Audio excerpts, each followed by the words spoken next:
So after you configure your BIOS setup, your flash drive in the BIOS settings, so make it sure na ang flash drive, bootable flash drive mo is naka number 1. Second is your hard disk drive or SSD, dapat naka second boot. And then after you restart, ito na yung magiging interface, ang Windows Server, Windows setup. So in this part, so pipili lang kayo dyan. So language to install, United States. Time and currency format, English United States. Keyboard or input method, US. And then, click next lang. And then, so in this part naman, so may repair your computer. Kapag may problema ang computer mo, pwede mo siyang i-repair using this clickable link or install now. So, click install now. Yan. So, now is setup is starting.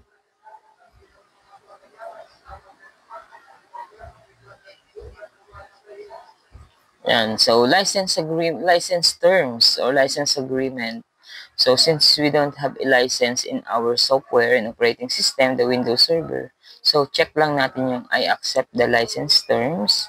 And next, so Windows setup. So, dito naman, may 2 options kang pagpipilian. So, upgrade your Windows, for example, Windows 7, i-upgrade mo siya ng Windows 10, so pwede naman. So, you can, makikip mo yung files, settings, and applications. Yan. So, or pwede naman, custom install, kung gusto mo ng medyo, well-practice ka na sa pag-partition. This part na, yung pipili ka ng kung magpa-partition ka or i-upgrade mo lang. So, punta tayo sa custom install kasi magpa-partition tayo. Click ang custom install. So, in this part, makikita mo na yung hard disk drive capacity ng computer mo. So, nandito is 100 gig total size ng hard disk drive. So, in a given scenario, binigyan ka ng problem na dalawang partition ang i-create mo. So, ang niya is 50% yung drive C, 50%, and drive D, 50%. So, paano mo siya gagamitin? So, yung X naka-disable pa since wala pa naman talagang i-delete, wala pa din naman talagang i-format. So, naka-unallocated pa lahat siya. So, i-click mo lang yung new, click new, and then apply. So, click new, apply, and then magpa-prompt na to ensure all Windows features work correctly. Windows might create additional partition for system files. Yan. So, may isi-separate siyang system files and recovery. Click OK natin. So, eto na. So, nagkaroon ng system reserve file. So, yung partition 1 mo na is 99.7. So, ito na yung i-divide, natin, i-50% natin. So, paano siya i-50%? So, i-delete muna natin siya para clear. Kasi hindi natin siya ma-divide by 2 kasi naka-partition na siya. So, delete muna natin. Delete. And then, okay. So, ito na. Naging unallocated na siya. So, pwede na natin siyang mahati. Magawa na naman ng panibagong partition. So, click natin yung new. And then, ito na. Ito na yung converted na 99.7 gig. Ito is 102,048 megabytes. Kinonvert yung 99.7 gig sa 102,048. So, ito na yung i-divide by 2. Since nga yung hinahanap natin is 50%. 50%. So, gagamit tayo ng calculator. So, gamit tayo ng calculator.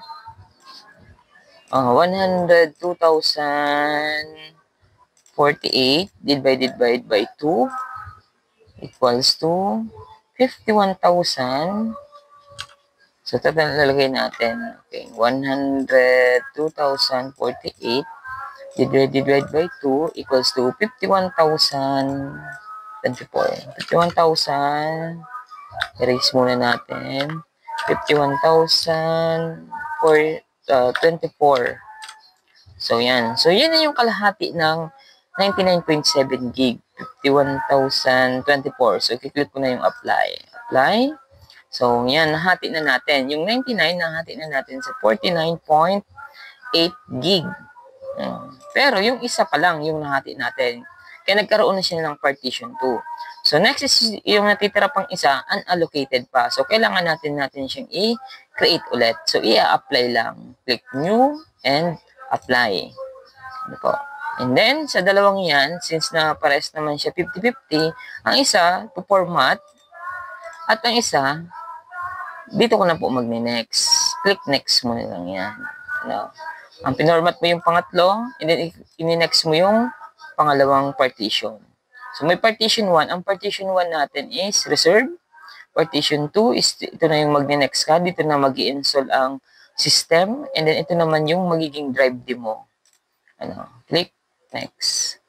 Yan. Hintayin lang natin siyang mag 100% at mag-restart siya. And then, maglalag on na tayo sa administrator account ng Windows Server.